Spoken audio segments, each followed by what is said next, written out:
rápidamente con Flor Massadi. Hay noticias importantes en este momento de política internacional. ¿Qué está sucediendo? Con en este momento, sí, con respecto a migración, ¿no? Sí, lo que estamos observando es un operativo policial que se dio en la ciudad de Rosario. La Dirección Nacional de Migraciones se trasladó hacia la ciudad de Rosario para hacer estos operativos de saturamiento, saturación mejor dicho, en donde, bueno, una vez más van detrás de la población migrante. No hay día en el que el gobierno nacional no esté realizando algún tipo de operativo que intenta justamente colocar a los migrantes como el chivo expiatorio de todo lo que está sucediendo, ¿no? Digamos que el operativo en el día de ayer, un operativo que implicó fuerzas de seguridad excesivas, lo dijo toda la ciudad de Rosario, tuvo como simplemente resultado que 8 personas de las cuales estaban, a las cuales se les pidió la documentación, se encontraban en situación irregular y solamente una tenía una orden de expulsión. Esto concretamente va de la mano de una de las medidas que el Gobierno Nacional tomó este día miércoles, que fue a través de una resolución del Ministerio de Salud, en donde vuelve a colocar la necesidad de alguna forma hacer cobrar a los migrantes el acceso a la salud. Recordemos que era algo que el Gobierno Nacional tenía de alguna forma legislado en el decreto de necesidad y urgencia que fue derogado. Así que vamos a tratar de entender un poco cómo el gobierno fue construyendo día a día, una vez más, poder lograr meter que el derecho a la salud para las personas migrantes tiene que ser cobrado. Recordemos que el 28 de mayo del 2025 el Gobierno Nacional establece un decreto de necesidad de urgencia en donde ya coloca que es necesario que el derecho a la salud sea cobrado. Luego, y esto hace tan solo un mes y medio, hay un fallo que anula esta intención del Gobierno Nacional de cobrar a los migrantes. Inmediatamente el gobierno continúa su, diríamos, persecución ideológica en contra de los migrantes, tratando de instalar esta relación, ¿no?, entre los cuestionamientos que se hizo a la Argentina y el derecho que tiene la Argentina a cobrar a los migrantes la salud y la educación. La Libertad Avanza presenta un proyecto el 21 de junio para arancelar la salud y la educación en la provincia de Buenos Aires, que tuvo una contestación por parte del gobernador Axel Kicillof. El 28 de julio el vocero presidencial dice que el 40% de los estudiantes son migrantes en las universidades nacionales, cosa que la Universidad de Buenos Aires repite, ¿no?, que ese dato está mal tomado.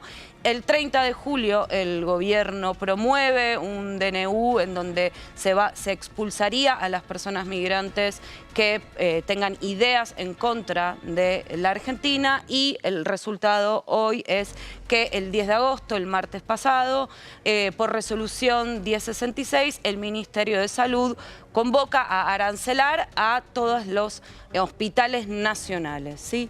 Tengamos en cuenta algunas de las cosas que de alguna forma están sucediendo. Primero y principal, el cobro de los aranceles para los migrantes es separando a los migrantes que tienen una residencia temporaria de los migrantes que tienen una residencia permanente, que es justamente lo que el Gobierno Nacional no está otorgando. Una residencia permanente que hoy está atada a poder demostrar económicamente un ingreso de 1.400.000 pesos por mes, condiciones que ni siquiera la población argentina podría, en muchos de los casos, documentar.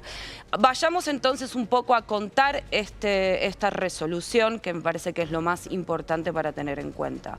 Lo importante acá entonces es que las personas migrantes que llegan a un hospital público no van a ser atendidos solo si demuestran algunas cuestiones vinculadas a las emergencias. Esas emergencias están tipificadas, ¿sí?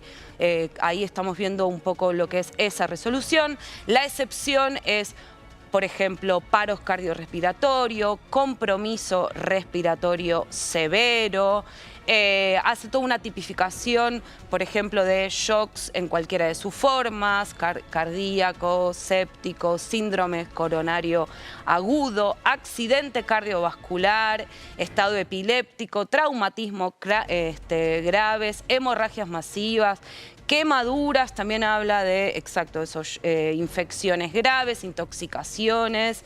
Y una de las cosas importantes es también las cuestiones vinculadas a la emergencia obstétrica, ¿sí? Hemorragias, embarazos, etcétera, que deberían ser atendidos, ¿sí? En el caso concreto en el que la persona migrante llegue. Ahora, lo más importante de todo esto, y es un gran problema en este caso, es que le da a los médicos, ¿sí?, la determinación de esa emergencia. Esto quiere decir que una persona migrante llega, ¿sí?, a un hospital y es el médico el que tiene que entender si esa persona se encuentra en un estado de gravedad tal como para no cobrar, ¿sí?, el derecho a la salud. Esto quiere decir que, por ejemplo, los médicos dejarían afuera de atender a una persona y tal vez esa persona puede morir en el recorrido, o sea, puede morir al no ingresar al hospital. Esto es un gran problema porque obviamente todos los profesionales están de alguna forma reclamando que el Estado no puede dar esta responsabilidad a los médicos en determinando si la vida de una persona se encuentra o no en peligro como para atenderlo, ¿no? No, la responsabilidad es la clave, ¿no? Es un debate que se da y hay diputadas que estaban contentas por esto, que festejaron esta situación del arancelamiento. Me parece muy difícil en el cotidiano la implementación. ¿Por qué? Porque si yo fuera un médico y tengo en mis manos la responsabilidad de... O sea, si hay un paro cardíaco, claramente hay un riesgo de vida. Ahora, si la persona entra con una doble fractura, ¿tiene riesgo de vida o no? Si vos establecés que no, esa persona, si no paga, no es atendida. Y si esa persona después llega a tener algún problema de coágulo por esa fractura... Hay un juramento hipocrático también de los médicos, ¿eh? No, pero por eso digo, ¿qué médico va a tomar la responsabilidad de decir qué es riesgo de vida y qué no es riesgo de vida? Salvo que sea la situación muy burda. Si entras con un resfrío, bueno, no va a ser riesgo de vida, con lo cual obviamente vas a tener que hacer el pago. Pero si vos ingresás con otro cuadro que no esté especificado ahí, pero vas a tomar la responsabilidad, vuelvo a decirte, con una doble fractura o una situación que no esté establecida en esos puntos. Que el médico tenga la responsabilidad de decidir si paga esa persona o no paga, me parece un peso muy complejo que no lo veo viable. No veo viable que un médico decida no atender a un paciente, salvo que sea algo muy burdo, como te digo, como un resfrío, como una fiebre leve. Bueno, sí, pero en otros casos, ¿qué médico va a decir que no? Totalmente. Imaginémonos también las mujeres que llegan con embarazos, con hemorragias. Eso se atiende igual. Depende. Porque emergencia obstétrica entiendo que... Sí, pero tiene que entender el grado de emergencia el médico. Claro, riesgo de vida para el bebé o la mamá, ¿no? Exacto, o sea, y yo me pregunto si llega una persona así y supongamos que no puede acceder a la salud porque le solicitan en la ventanilla de administración que primero tiene que pagar y luego atenderse. ¿Cómo queda el médico si esa persona pierde la vida? O sea, ¿cuál es la relación? Esto es lo que decíamos, la responsabilidad. Claro, por eso digo que me resulta difícil en la aplicación.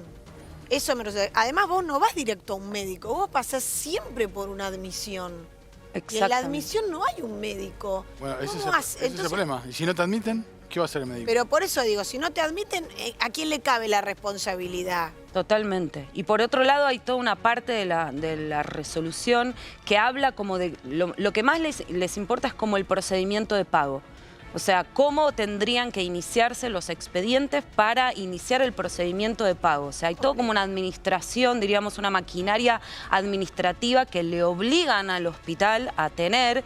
Y una de las cosas increíbles que dice esta resolución es que una vez que supongamos a la persona se la atiende por emergencia y no se le cobra, los días con posterioridad... Se le cobran. Se le cobran. Sí, la internación en Argentina tiene un promedio de 350.000 pesos por día. vida. Internación. No estoy hablando de los cuidados que requiera esa internación. ¿Cómo es en Estados Unidos? Se cobra todo. En Estados Unidos podés tener un paro cardíaco en la puerta de un hospital que no te van a atender. Bueno, por eso digo. Sí, no, se cobra todo. En muchos países cobran absolutamente todo. Lo que se pedía acá era, en su momento, no sé, si nos vamos al caso de Jujuy, lo que pedían era una reciprocidad. Nosotros le damos atención a los migrantes que vienen, por ejemplo, de Bolivia, pero que Bolivia le dé atención a los migrantes argentinos. El caso del argentino que bueno, le eso cobraron... no estaba ocurriendo. Por eso en su momento Bolivia dijo, bueno, señores, yo tengo un 80% de las camas ocupadas, está bien, pero hagamos que también sea recíproco del otro lado. Bueno, pero estaban desbordados en ese momento. No, por eso, hay puntos para mí que son atendibles y que son debatibles.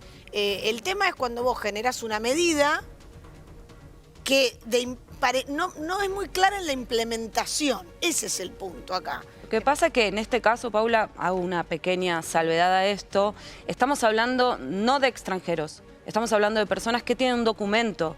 O sea, en el caso de Jujuy estaba hablando de extranjeros. De extranjeros, sí. Acá estamos hablando de personas que acceden al documento. Sí, o sea, son personas que tienen, que tienen un DNI, que están tramitando su residencia permanente y que la Dirección Nacional de Migraciones traba todos sus expedientes. La APDH ha dicho que hay más de 27.000 expedientes trabados en la Dirección Nacional de Migraciones, presentado, ¿sí?, todos los requerimientos para pasar de una residencia temporaria a una residencia permanente. Entonces, no estamos hablando de personas que entran y se van. Pasa lo mismo con la educación y este tema que quieren instalar acerca de los extranjeros. Vos para estudiar en el país tenés que tener el DNI argentino. Sí, la residencia. La residencia. Sí, con residencia permanente. No hay más debate. No hay ya, a partir de ahí ya no hay más debate. Todo lo que se viene ahí es pura chicana. Sí, un punto que me parece, Flor, también importante, porque hubo muchas consultas esta semana en relación a si me robaron el DNI o si extravié el DNI. Sí. Hay un certificado que podés hacer digital si sos un residente permanente. Sí. Como decía Flor. Pero y con ese certificado te tienen que atender. Sí. Esto también está establecido, porque te puede pasar que perdiste el DNI. ¿Cómo certificás que vos sos un residente permanente? Bueno, a través de este certificado digital que lo podés tener hasta que te den el DNI. Y con algo que acredite identidad, ¿no? O sea, el papel con el pasaporte, con lo inmediatamente anterior que tuvo como procedimiento para solicitar la residencia. Bien. Gracias, Flor. No, gracias a ustedes.